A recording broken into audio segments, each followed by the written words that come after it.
Josué, le pseudo-libérateur. Hein, on a dit, bon, les gens lui avaient donné quel nom au départ là? Celui-même qui a dit qu'appelez-moi Josué. Hein? On a dit, appelle-moi Josué. Attendez que je supprime. Vous savez, en 2025, je ne veux pas discuter avec les gens. Hein? Je n'ai plus le temps de discuter avec les gens sur la toile. Quelqu'un qui vient sur ma page, c'est qu'il doit subir les informations que je donne. C'est ça. Donc, si quelqu'un commence à m'insulter là, en 2025, j'ai vu les gens de l'Église qui commencent à m'insulter. Mais c'est bien. Quand je vous avais dit quand j'avais dit à Ali Bongo que Oligui va traverser, Ali Bongo ne m'a pas cru, non? C'est pas ça arrivé. Tout ce que je vous annonce arrive, non? Attendez. Les gens d'Oligui qui viennent insulter là. Même un premier jour de l'an, il commence à insulter. Même lui-même, Oligui est connecté là. Il n'insulte pas. Maintenant, je vois les autres là. Insultez-moi. Mais je suis le porteur de nouvelles, hein. C'est pas moi. Donc, même si la nouvelle est mauvaise, c'est pas moi. Moi, je ne fabrique pas la nouvelle. Donc, voilà. On avait dit qu'au départ, on avait surnommé Moïse. Après, il a dit non, moi, c'est pas Moïse, moi, c'est Josué. Parce que Moïse n'est pas arrivé jusqu'à la terre promise. Donc, il a dit, moi, c'est Josué. Ok, maintenant, Josué, là, on lui a tendu un piège de hibou. Quand c'est courbé, ça attrapait la viande. Quand c'est levé, là, ça attrapait la viande. Donc, pourquoi? Parce que les autres militaires ont découvert que le fameux Josué, là, ex-Moïse, que le fameux Josué, ex-Moïse, ou ex-Machiavel, qui les a roulés dans la farine. Il les a roulés dans la farine à plusieurs niveaux. Est-ce que vous vous souvenez, lorsque on avait arrêté, lorsqu'on avait arrêté les Sylvia Bongo, les Noureline Bongo, Yann Ngulu, les fils Oseni et tous les autres là, on avait trouvé beaucoup de milliards. Mais sauf que la première chose qu'Origi a faite, c'est qu'il n'a pas déclaré aux autres complètement toutes les sommes qui ont été encaissées. Ils n'ont pas. Et première chose, qu'est-ce qu'il a fait? Qu'est-ce qu'il a fait? Qu'est-ce qu'il a fait? Donc, il avait mis à contribution 16 sbires pour cacher les montants. Il n'a pas déclaré les montants exacts, les milliards exacts. Et il a pris une partie, il a gardé ça à sa maison. Il a gardé l'argent, les milliards dans sa maison. Une partie, il a pris, il a déposé maintenant à la banque chez Oiba. Hein, Oiba plutôt, Henri Paul. Henri Claude, autant pour moi. Et après, il a pris un peu, il a distribué aux généraux pour les contenter. Mais sauf que, vous savez, quand on va voler là, quand on va voler, souvent, c'est bien quand vous allez même prendre, vous allez à la chasse, quand vous tuez, puisque c'est l'expression consacrée. Ils sont allés à la chasse, mais on dépèce la viande, les autres ne sont plus là. On t'envoie seulement, voilà ta part. Imaginez, vous étiez quatre. Hein? Vous êtes allé tuer un éléphant. Concrètement, chacun doit avoir une part consistante. Mais curieusement, Olivier, qu'est-ce qu'il a fait? Donc, ils vont tuer l'éléphant. Il envoie, comment il s'appelle-t-il? Abara Swaga. Il envoie un petit bout de trompe. Donc, Abara Swaga, il envoie un petit bout de trompe. Il dit, oh, ce soulard-là, il ne connaît pas la valeur de l'argent. Il était habitué à raqueter les gens. Oh non, je vous assure que.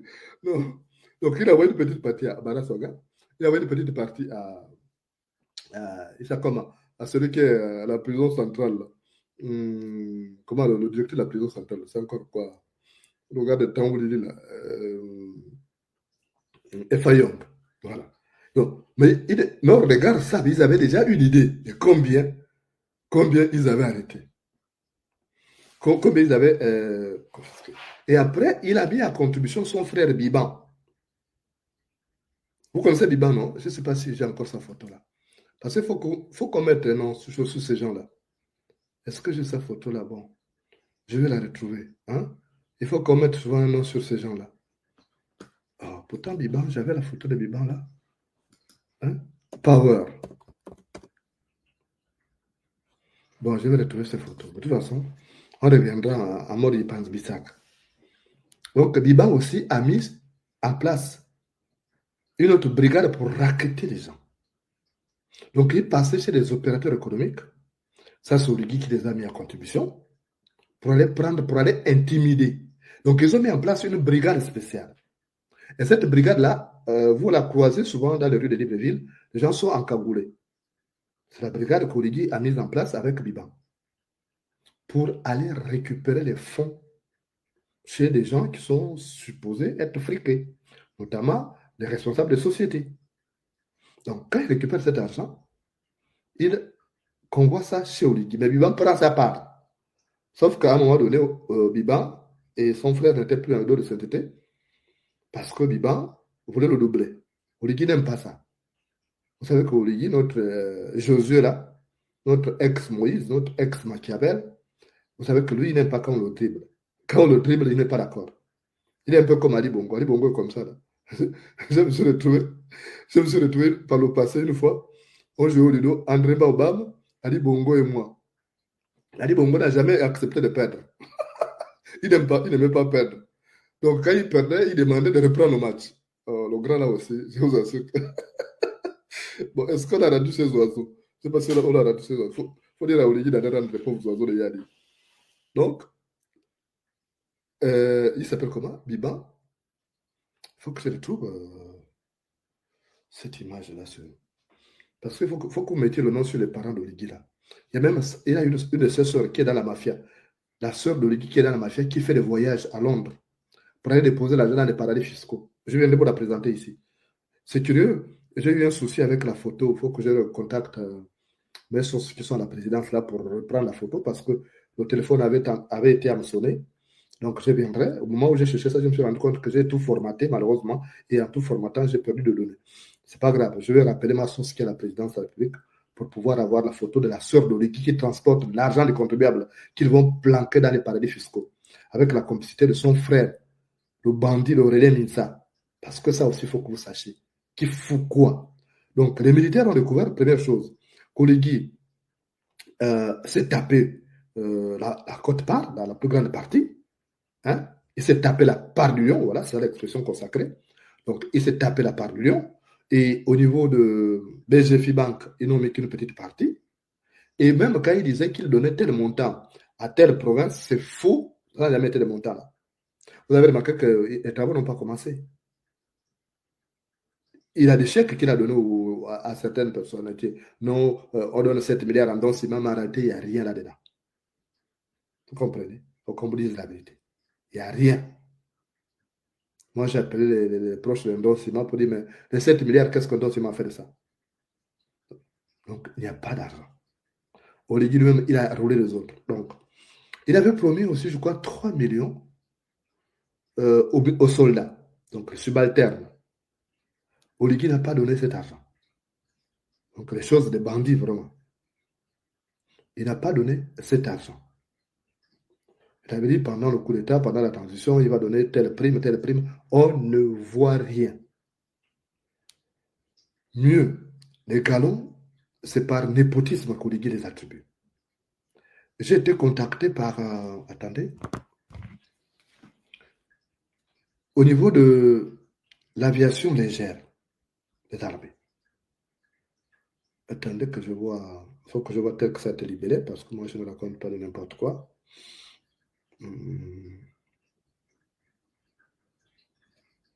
Donc voilà, au niveau de l'aviation, chez le général Ntunka, vous connaissez le général qui s'appelle Ntunka. Oh, mais par là aussi, ils ont des noms bizarres. Le général Ntunka. Voilà. Renseignez, vous connaissez le général là, Ntunka. Moi, je cite les noms. Donc, chez le général Ntunka,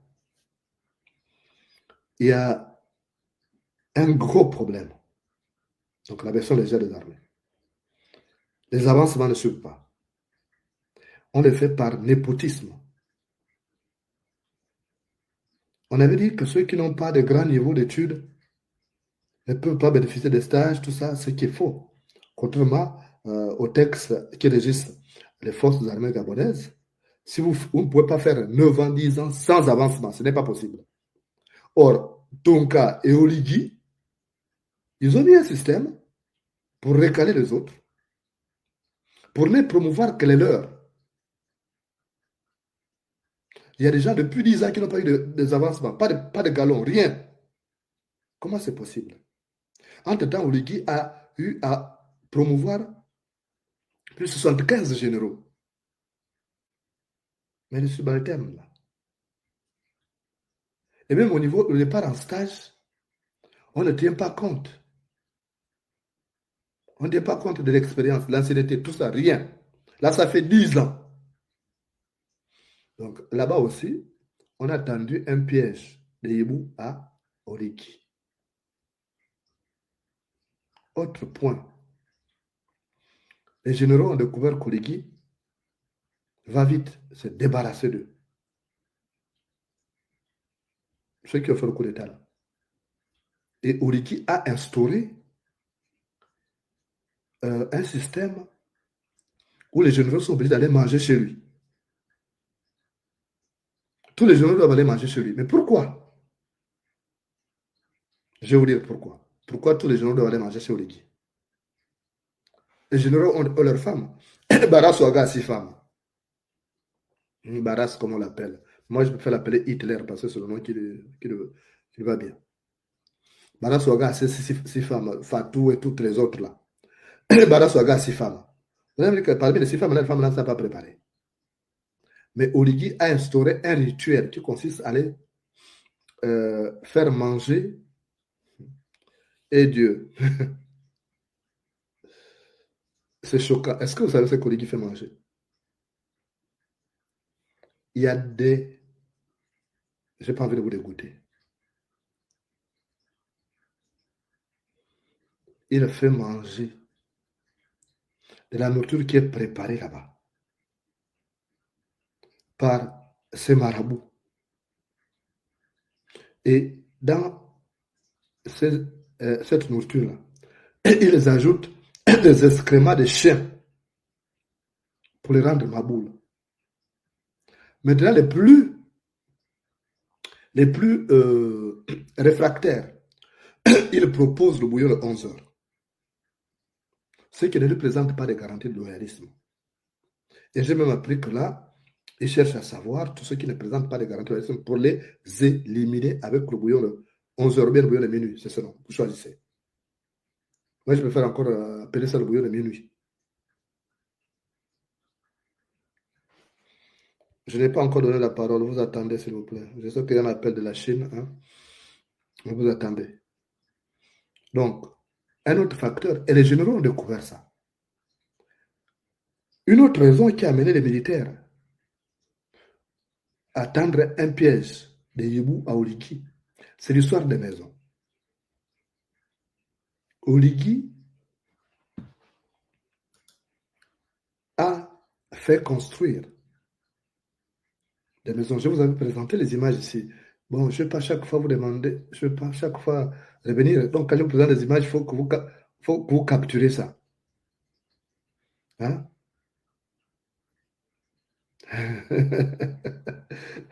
Arrête. Moi, je vais vous dire des choses. Hein? Voilà. Il faut qu'on vous dise les vérités. Parce que ce n'est pas des bonnes pratiques. Faire manger aux autres des trucs pas bien là, c'est pas bon. Et là-dedans, on connaît qui assiste au Ligui là. Il s'appelle comment le type de. L'ancien imam de Libreville là. Ismaël Osseni fait partie de ceux qui amènent les Nganga, les féticheurs à Oligui. Il faut qu'on vous dise la vérité. La nourriture qui est préparée chez Oligui est maraboutée. Il faut que les gens sachent. Il y a un général qui a déjà découvert ça. Mais comment refuser d'aller manger là-bas? C'est embêtant. Parce que si tu ne vas plus manger là-bas, il va dire, ah, il y a un problème. Chez Avom, la sorcière d'Avom, là. C'est chez Avom. C'est une bonne sorcière. Hein. Et sa mère, c'est une grande féticheuse. Il faut qu'on se dise la vérité. Voilà. Vous dites d'abord que moi, je vais arriver sur elle, là. Je vais me poser. Je vais m'occuper d'elle en 2025. Parce qu'elle parle mal de moi là-bas. Elle incite Olivier à me faire du mal. Je vais me poser sur elle. Je vais déballer toute sa vie, tous ses copains-là. Oui. Y compris un activiste. Voilà. Donc, ça, là, vous allez me connaître. Donc, il y a eu cette affaire-là de nourriture. Mais comme c'est devenu un rituel, il faut aller manger chez Olivier. Si tu dis que tu ne pars pas, c'est mauvais. Donc, je vais parler de la maison. Les maisons qui ont été construites. Les maisons sont censées être construites par l'État gabonais. Donc, Oligui a utilisé l'argent du contribuable gabonais. Il utilise les sociétés comme les sociétés de Seydou Khan pour construire des logements aux militaires. Mais sauf que ces logements sont en son nom. Donc, il utilise l'argent du contribuable gabonais pour construire des maisons. Et les maisons-là, il prend ça, ce sont ces cités. Au P47, vous avez vu qu'ils ont plus de terrain là-bas. Il construit des maisons, mais il met ça en son nom. Pourquoi? Et ça frustre les autres généraux. Ça frustre les autres généraux. Deuxièmement, pour accéder à ces propriétés, il fallait donner déjà 3 millions. Donc, il fallait prendre les crédits et tout. Il a fait prendre les crédits aux pauvres militaires. Et après, il faut payer 27 ou 30 millions comme ça. Ce soit 30 millions la somme. Mais les militaires gagnent combien? Les militaires gagnent combien pour rembourser un crédit de 30 millions? En combien d'années? Ils gagnent combien? Déjà, sous Ali Bongo, ils avaient mis un système de vol sur les salaires des militaires. Ils ont créé un gisement fiscal presque, où ils prélevaient 50 000 francs par militaire. Est-ce que vous imaginez le nombre de personnes qu'il y a? Est-ce que vous imaginez le nombre de militaires que nous avons au Gabon? Regardez le fichier vous-même. Donc, ils prélevaient 50 000 francs. Mais les militaires n'ont pas droit à la parole, ils ne peuvent pas parler. Ils ne peuvent pas bouler. Mais Oligui avait mis ce système-là sous Ali Bongo. Pour dire que nous, on fait des économies. Et ces 50 000 là, ça avait commencé avec Frédéric Bongo, sous Frédéric Bongo. Après Ali Bongo, quand Frédéric Bongo est tombé, Oligui est venu, il a maintenu. Et il a même révisé parce que les officiers supérieurs, c'était 75 à 100 000 francs. Donc, on prélevait dans le salaire pour alimenter leur caisse, la caisse de la mafia. Donc, et les militaires découvrent aujourd'hui qu'en réalité, l'argent qui est prélevé ne va pas dans la caisse de l'État, que c'est Oligui qui a investi avec l'argent du contribuable, mais en son nom.